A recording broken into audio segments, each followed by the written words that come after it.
This meeting is being recorded. Awesome. So tell me your thing. Tell me your spiel.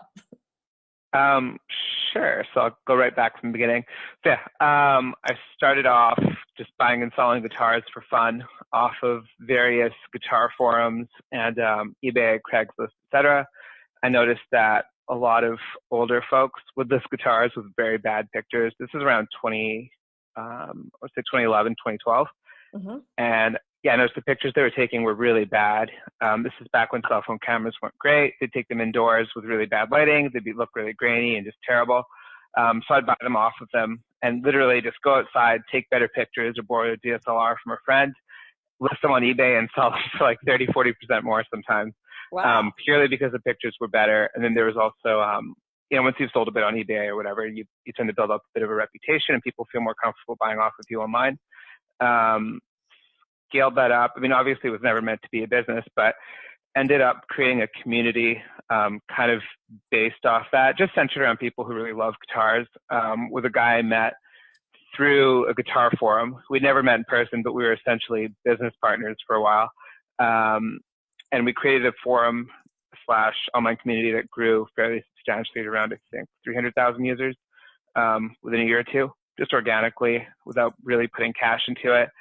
And then we spun that into essentially we'd partner with retailers as well as brands to bring guitars that weren't currently being manufactured to our community. So for example, if someone really wanted a red guitar and that red guitar is not available, we'd go to our community, we'd say, hey, if 100 of you express interest in this, we'll go to the manufacturer and we'll get you a red guitar. And of course, the big hedge here for the manufacturer is that they know this demand's already there and the slots were pre-sold. And obviously we take a commission off of that. And then eventually we ended up launching our own retailer and cut out the retailer so we could work with the brands directly. And this also mitigated any sort of risk on the inventory side and scaling up everything overall. Just traditionally retail is very capital intensive, but this let us sidestep all of that because it was a pre-order model. And we're still kids. I was like 20, like between 19, 20, 21-ish when we were doing this. So. And how old are you now? And I'm 25. All right. Okay. Yeah.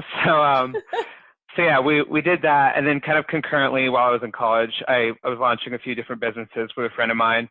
We had a reputation management company that worked primarily with pubco CEOs that were listed on the OTC and pink sheet exchanges, just because they're far easier to get a hold of than, someone who's on the NYSE or something like that. Although we did accidentally call the COO of Costco once, and he was really friendly. He didn't just tell us, we cold called him and he didn't just tell us to leave. He put us in touch with the right person, and now I always buy my food at Costco.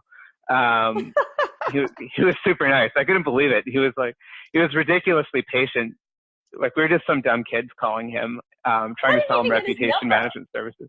It was by accident. We called the PR department essentially, I think, and my business partner ended up on the line with him. Like he picked up, and it was really weird. But I guess great company, great culture. God. We did a few of those companies, and then I had a company called Horizon Devices that I co-founded with one of my business partners from the guitar retailer side, as well as a Grammy-nominated guitarist called Misha Mansour, who I met through buying and selling guitars, just because we're both really into that. I'd bought a bunch from him, I'd sold a bunch to him, and vice versa. And that did really well. We did 7 figures within 8 months, I think. And that was all on pre-orders. There was no inventory we had in stock. And we partnered with a company called Dunlop. That's one of the biggest manufacturers of guitar effects as well as guitar picks in the world. They were great to work with. And then kind of concurrently, I was also VP and /CMO / whatever needs to get done of a men's hair product company that one of my really good friends launched with. And he was also my business partner for the reputation management company. That company also hit 7 figures within the first few months. And those were both bootstrapped. So with very little capital, I think we put like 10, 15 grand into Horizon, and our EBITDA was 6 figures in the first year. So we're pretty happy with that.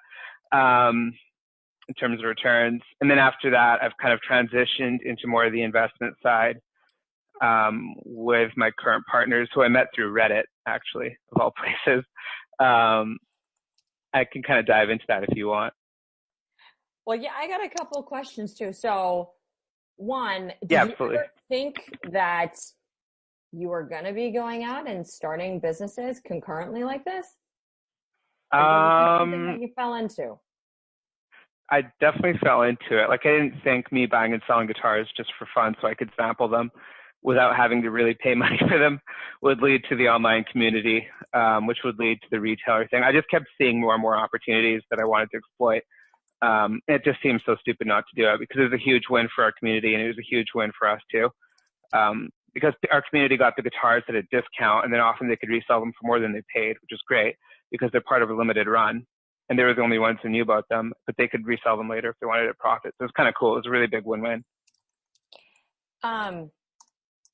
Do you feel like in a lot of businesses today that they don't really quite get the passion of these different communities who have the needs and aren't thinking outside the box to fulfill them?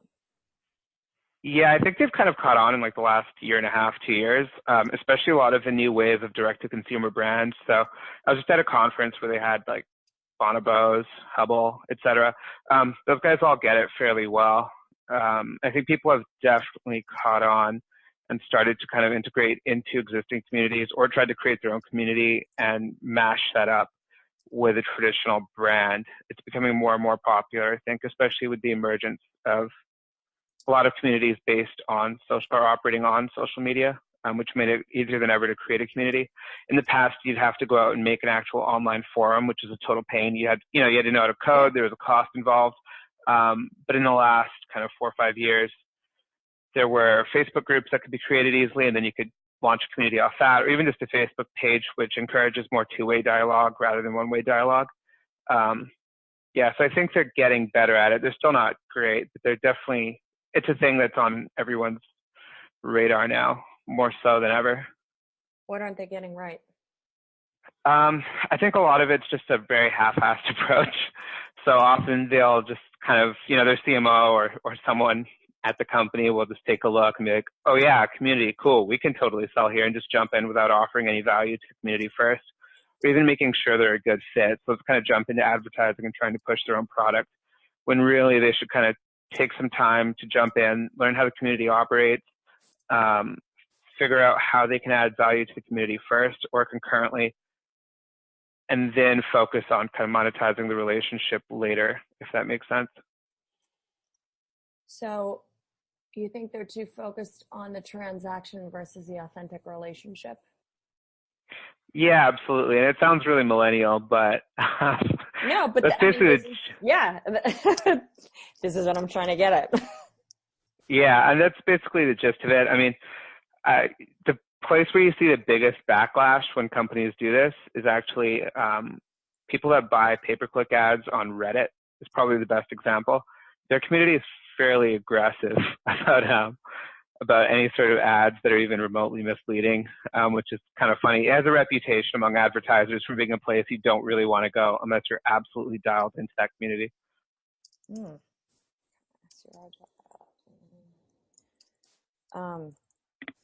had another question for you. Hold on. No worries. So what, so I'm just, because there are a couple of different things that I could go on here. And so you said in college, I mean, you certainly have started a lot of other things, and I think it's pretty fascinating that you've built all these relationships without ever formally meeting somebody in person, right? It seems like you this relationship. Yeah, Alex and I invested over $200,000 together. I think $250,000 together before I met him in person. So how do you find that trust? I mean, seriously, start from the beginning where you're like, all right, you know what? I want to do this. And that I created this guitar community or whatever and got people together and started to know folks. And I mean, you said you met a guy through the guitar forum. You're like, all right, well, let's be a business partner. Knowing that. Yeah. Well, so here's what's interesting to me. Knowing how much you mistrust advertising, mistrust there's some degree of mistrust in certain people too if they're not